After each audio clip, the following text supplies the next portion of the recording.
Buenas tardes, soy José Ricardo Stock Capella en Viento a Favor, programa que se transmite por Canal B, el canal de Bicentenario. Hoy quería hablar también del tema de las decisiones, pero con un sentido un poco diferente, pensando más en el proceso interior de una decisión. Hace unos días leí una frase que me resultó llamativa. Decía, nunca nos sentimos tan bien como cuando hacemos lo que debemos. Y creo que es una experiencia que todos tenemos. Nos sentimos muy bien cuando hacemos lo que debemos. La gran pregunta es, ¿qué es lo que debemos hacer? Pues esto es todo un desafío, hacer lo que debemos hacer. Sobre todo cuando nos encontramos con múltiples obligaciones. Trabajo, en el trabajo múltiples obligaciones, muchas cosas pendientes. Hay que poner un orden. Un orden que es una jerarquía, una priorización, tener unos valores para ponerlos en orden. Y darnos cuenta, además, que muchas veces lo primero no es lo urgente. A veces lo urgente es conveniente que espere un poquito. Y en otras veces, pues no, reclamará. Pues más importante que lo urgente es lo importante. Estoy repitiendo, pero es así. Hace unos días conversaba con un amigo mientras cabalgamos y yo le decía, bueno, a veces me he caído varias veces y dice, mira, lo importante es aprender a caer. Le digo, sí, pero esto uno no está preparado. Bueno, hay que prepararse para eso. Y me puso un ejemplo que me gustó mucho. Dice, cuando uno le duele, siente dolor en el corazón, que le parece que está ya teniendo un infarto, a veces puede que diga, la clínica, llévenme a la clínica. Ay. Y me dice, no, lo que hay que decir es, Dios mío, perdóname, quiero ir al cielo. Eso es lo importante. A mí me quedó muy grabado porque efectivamente distingamos entre lo urgente y lo importante. El pensar es otra actitud muy importante de cualquier persona humana. A veces uno dice, no, pensar los filósofos. No, pensar todas las personas. Nos acordamos del entrenador de la selección cuando decía a sus jugadores, pensá, les decía. Porque hay que pensar en lo que hacemos y cómo lo hacemos y de qué manera podemos hacerlo mejor. Pues para dirigir hay que pensar. Pensar si eso es lo que debemos hacer concretamente. Y por eso pensar es una actitud fundamental. Pensar es relacionar los distintos acontecimientos que tenemos presentes en un momento y que hay que hacer que converjan en una síntesis, todos esos pensamientos.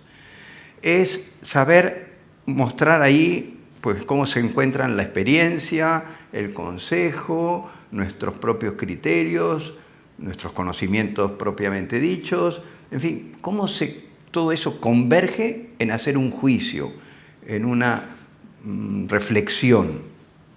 Uno de los grandes riesgos que tienen los empresarios, los directivos, es ceñirse exclusivamente a la acción.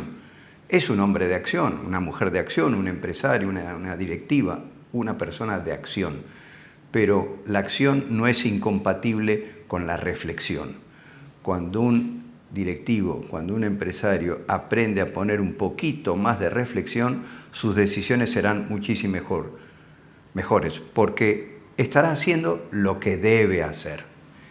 El segundo paso es querer lo que se debe hacer. Esto ya es más difícil porque muchas veces hacemos cosas que no son tan agradables, que no nos resultan tan atractivas y muchas veces nos inclinamos a hacer aquellas que nos son cómodas, nos dan satisfacciones, pero no, querer hacer lo que hay que hacer. Eso es todo un desafío. Alguna vez he escuchado la expresión, hay gente que se rige por la ley del gusto, esto me gusta, esto no me gusta, y hago lo que me gusta y no hago lo que no me gusta. Tenemos que hacer lo que debemos hacer y al hacerlo tratemos de poner una mirada pues, más interesante, más positiva, más a favor de aquello que hacemos, tal vez pensando en la trascendencia de aquello que hacemos. Y entonces nos daremos cuenta que sí, nos gusta, no tanto por la dificultad que tiene eso, a nadie le gustan las dificultades, pero sí nos gusta porque vemos que eso que hacemos tiene trascendencia, llega a la gente. Y finalmente, pues diríamos el último escalón, poder. Muchas veces tenemos que hacer algunas cosas, queremos hacerlas, pero a veces no podemos. A veces no hay más remedio que resignarse. Pero los dos primeros pasos sí están en nuestras manos. Aprendamos a distinguir claramente, a hacer lo que debemos y a quererlo con toda el alma.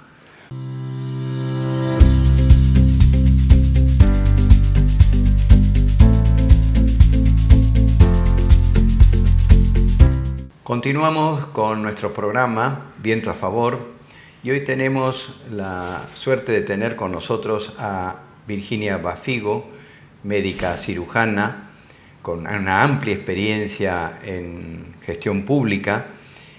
Virginia, bienvenida al programa. Muchas gracias, José Ricardo, un gusto inmenso. Virginia, yo te he presentado como médico que eres y sé que tú has tenido una trayectoria extensa dirigiendo distintas instituciones. Concretamente, yo recuerdo, creo que te conocí, hice una visita al Instituto de Salud del Niño.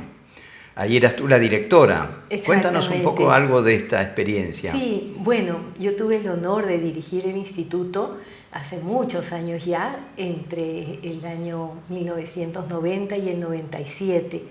En ese entonces era una médica muy joven que por una situación coyuntural llego a la dirección porque en esa época hubo muchas renuncias de los médicos de la generación intermedia. Entonces solo quedaban la generación mayor, los maestros, y la generación joven a la cual yo pertenecía. Entonces, durante la gestión del nuevo ministro de Salud, el doctor Carlos Vidal Laiseca, él tuvo la generosidad de invitarme para hacerme cargo de la dirección adjunta. Qué bueno.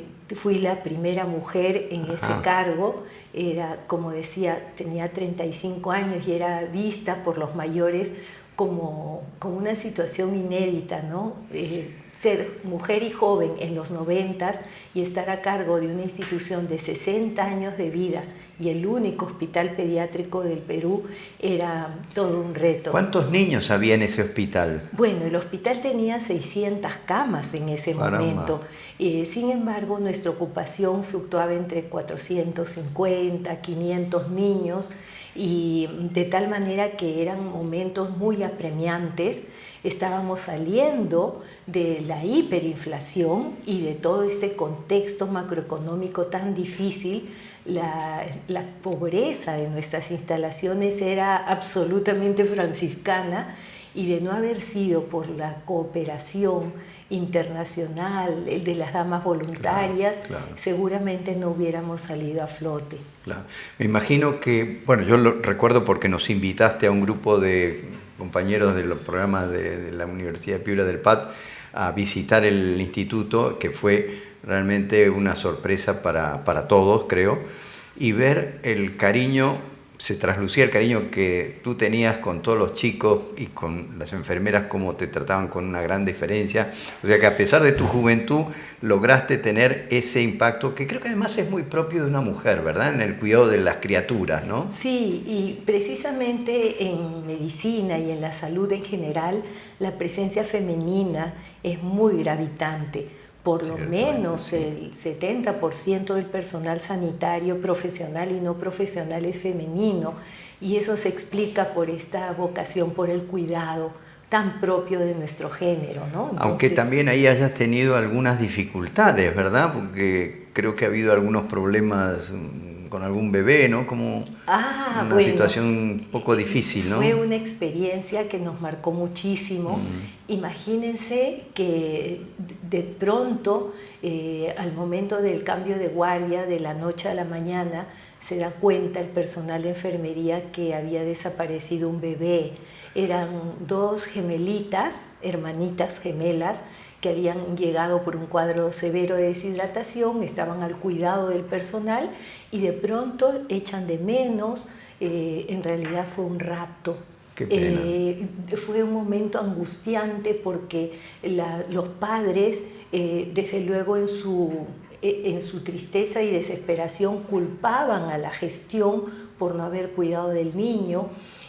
Nosotros tuvimos que desplegar, en coordinación con el señor ministro de Salud de ese momento, toda una campaña informativa que permitió sensibilizar a la opinión pública para que cualquier persona que supiera del paradero de un bebé pudiera dar información. Y efectivamente surtió efecto. Al tercer día, después de haber recibido varias llamadas frustras, al tercer día pudimos recuperar a la bebé sana y salva. Había sido un cuadro de un miembro del personal técnico que por su propia condición psicológica había tomado esta decisión tan inconveniente. Claro, al final la justicia igual la encausó y la persona fue a la cárcel, ¿no? Claro, pero a eso voy, ¿no? Es decir, la tarea tuya como directora de ese instituto, qué dolor es, porque claro, en una empresa a uno le duele que haya habido pues un robo, una situación, una pérdida, pero cuando se trata de una criatura, la cosa es mucho más seria, ¿no? La responsabilidad que tendrías, me imagino cómo te comería las entrañas, ¿no? Totalmente, porque yo cada noche no podía ni dormir, esas 2 noches, imaginándome Lima, una ciudad tan grande, donde en cualquier lugar podrían tener escondido al bebé, a la bebé, y cómo solo se podría conseguir, digamos, recuperarla en la medida en que la población colaborara. Entonces eso para mí fue un gran aprendizaje, porque cuando uno puede hacer alianzas con las personas, sensibilizarlas frente a un objetivo común, el objetivo nuestro era recuperar a la bebé, que regresara a su familia, y se logró, ¿no? Qué bueno, felizmente. Qué bueno. Sé que después has estado tú también en puestos en la presidencia ejecutiva del Instituto Peruano de Seguridad Social, que después derivó en salud, entiendo, ¿verdad? Es decir, fue la continuidad. Sí. Y tú has estado en los dos. Exactamente, sí, porque tuve 2 periodos. El primero más corto, de solo 9 meses, que fue entre el 97 y el 98, y el segundo ya más largo, entre el 2012 y el 2016. Tiempos muy distintos, pero con el común denominador de servir a una institución de las más importantes en el país, porque la seguridad social es prácticamente el último refugio para los trabajadores que tienen, de repente no tienen mayores activos, salvo su seguro social al cual recurrir, tanto para recuperar la salud como para recibir los subsidios económicos que corresponden, ¿no? Frente a una incapacidad, por ejemplo, el seguro social responde.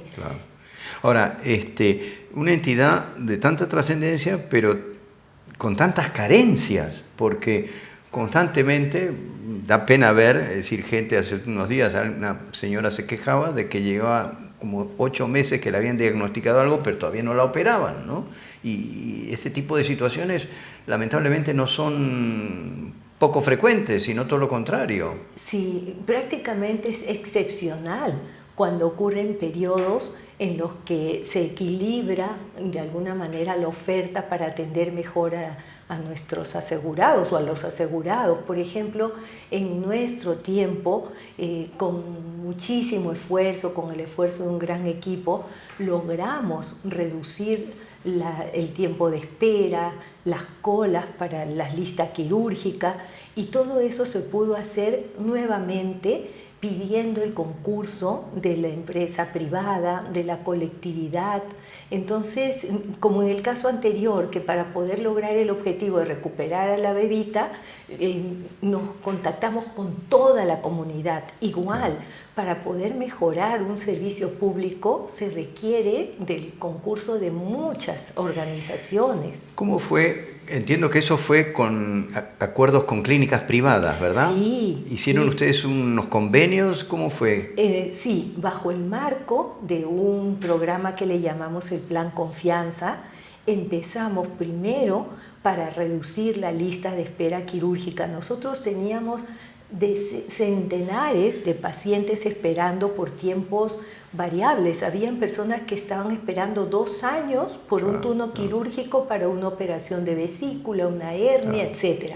Entonces nos dimos cuenta que si las empresas, las clínicas privadas se avenían a trabajar con nosotros bajo nuestros estándares y bajo nuestras condiciones también de financiamiento, iba a ser una buena posibilidad. O sea, no era un problema de falta de recursos, porque ustedes les pagaban a las clínicas. Por supuesto, claro, no es. Se les transferían el dinero a la clínica. Desde luego, y de manera oportuna y bajo controles rigurosos de calidad. Esto muestra, Virginia, algo que me parece a mí de mucha trascendencia, es decir, cómo desde la función pública también se pueden lograr acuerdos con la parte privada, con las empresas privadas, para juntos hacer un servicio mejor.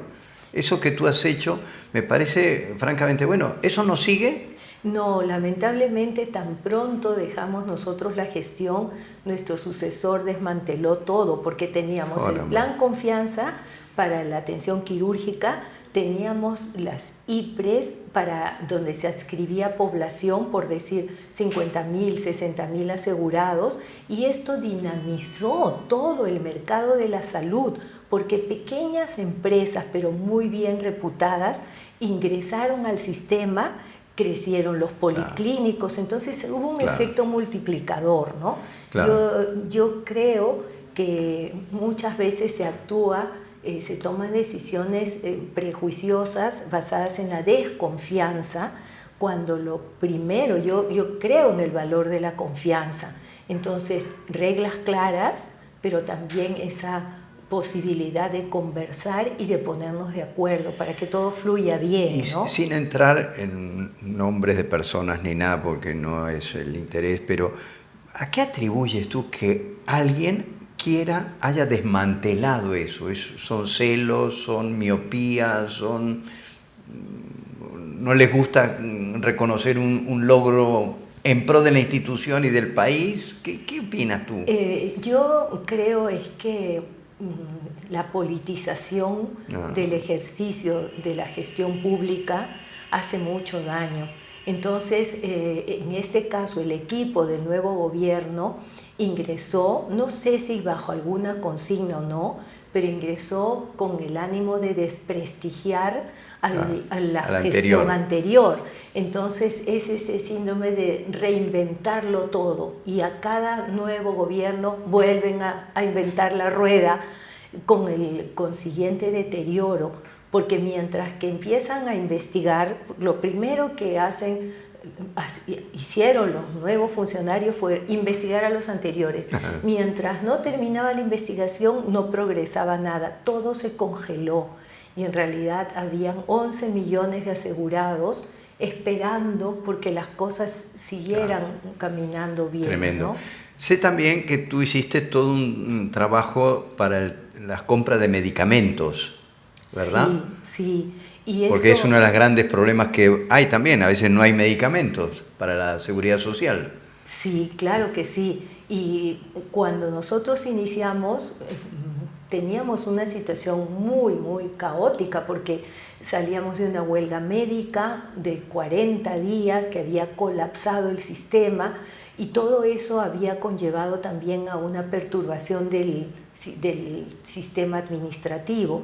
Entonces, lo primero que hicimos fue establecer contacto con aquellos que nos podrían asesorar, en este caso la Organización Panamericana de la Salud, nuestro gran aliado y soporte.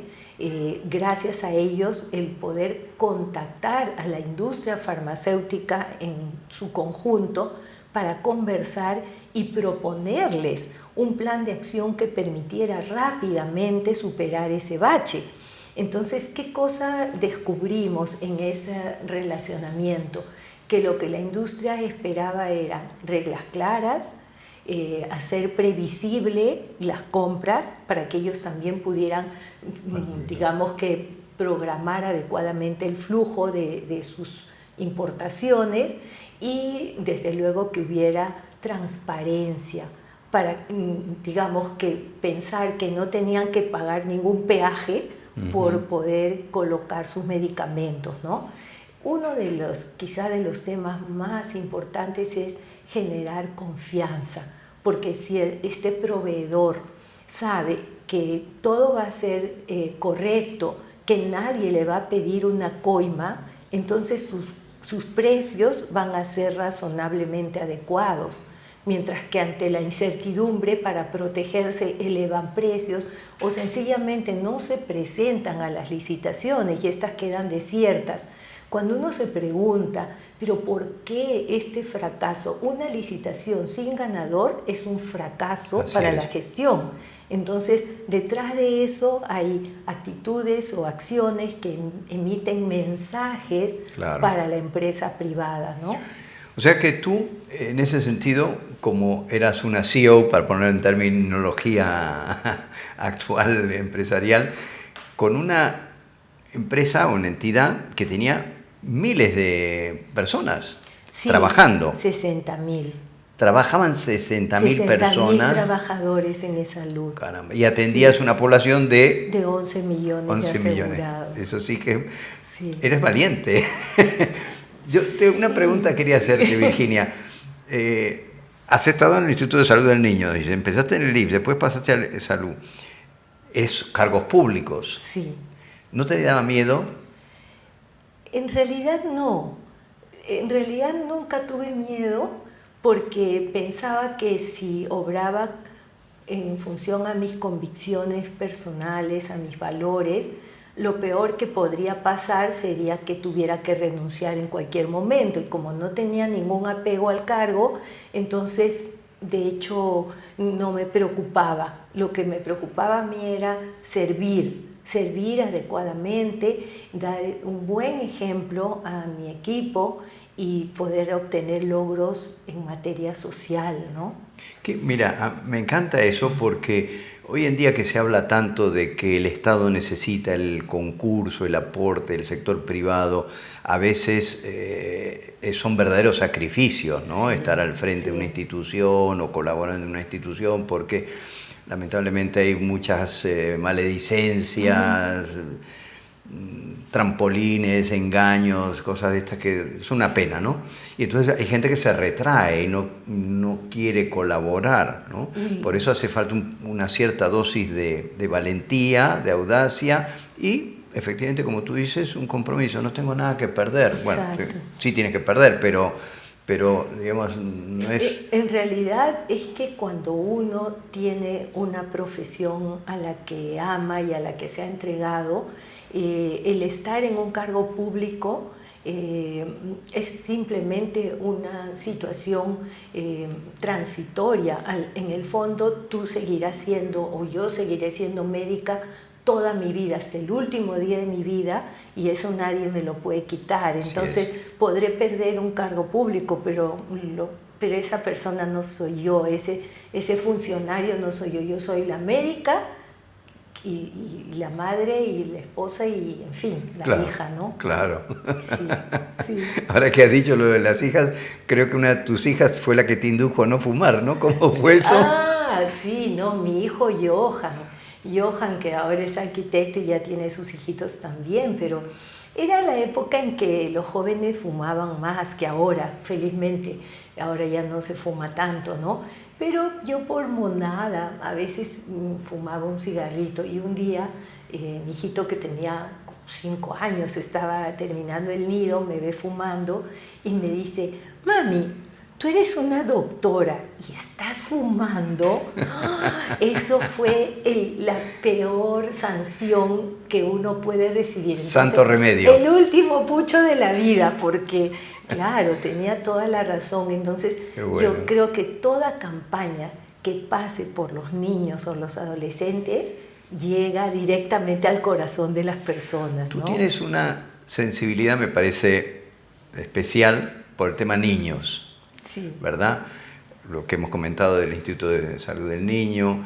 Sé que estás en el Consejo Directivo de Vidahuasi, que es una institución que yo tuve oportunidad de conocer hace un par de años. Una maravilla de institución, una labor espectacular de Jesús Dongo allí. Exactamente. Espectacular realmente. Pero me parece muy bien esa inclinación tuya por los niños. ¿Cuánto se puede hacer por los niños? En realidad se puede hacer muchísimo desde todos los sectores, ¿no? Porque a veces uno piensa que salud tendría que estar a cargo de velar por la salud de los niños, pero en realidad salud lo que más ve es la enfermedad, que la propia condición del bienestar de los niños. Entonces yo creo que tendríamos que hacer un mayor esfuerzo por proteger a nuestros adolescentes en primer lugar, porque el embarazo adolescente en nuestro país es bien importante, sí. Es muy importante. Entonces, evitar que haya tanto embarazo adolescente, que lleguen los niños cuando la mamá esté con un buen grado de desarrollo físico y emocional para poder atender su gestación y no ponerse en riesgo, y luego también poder atender las necesidades de los niños. Claro. Muchas veces las madres no tienen dónde dejar a sus niños. ¿Quién cuida de esos niños? Ciertamente. Entonces los guaguaguasi fueron una medida importante. Creo que el tener guarderías infantiles en las empresas también, hace unos años esa medida se retiró, en fin, por reducir costos, pero yo sí avalaría que de repente pudieran las empresas, si no tener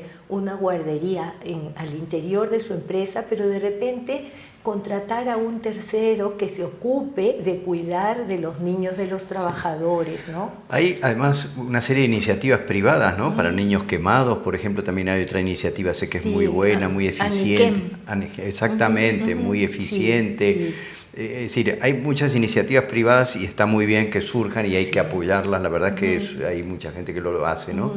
Pero también veo esto que tú dices, que el Estado, en vez de oponerse a la iniciativa privada, la facilite y que colaboren. Eso que tú has hecho con las clínicas privadas me parece estupendo. Ojalá pues se retome. ¿Hay alguna posibilidad que se retomen esas cosas? A mí me parece que sí, porque tengo entendido que la actual presidenta ejecutiva está mirando con buenos ojos nuestra gestión.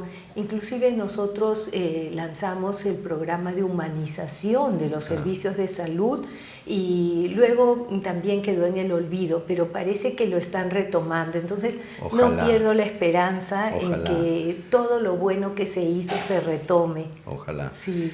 Pues Virginia, me ha dado mucho gusto conversar estas cosas y conocer tu experiencia como ejecutiva de unas instituciones de tanta trascendencia y tanta repercusión, con pocos medios, con muchas dificultades, pero con un afán tuyo muy grande por sacarlos adelante. La verdad es que eso creo que es un ejemplo estupendo para tantísimos directivos de nuestras empresas privadas y, por supuesto, del sector público. Muchas gracias, te felicito, Ricardo. Virginia, por esa actitud tuya. Dije antes valentía, no quito la palabra porque tiene un aspecto de valentía muy grande y sobre todo por la dedicación y el cariño puesto en todos esos trabajos. Yo lo agradezco mucho en nombre, me imagino, de tantos peruanos. Y bueno, para mí un gusto, tú eres mi maestro del PAD de tantos años y si tantas veces me convoques para esta o cualquier otra iniciativa, ya sabes que acá me tiene José Ricardo. Muchísimas gracias. Hemos estado con Virginia Bafigo, médica cirujana y una especialista en temas de salud pública. Muchas gracias, Virginia, y será hasta la próxima semana en Viento a Favor.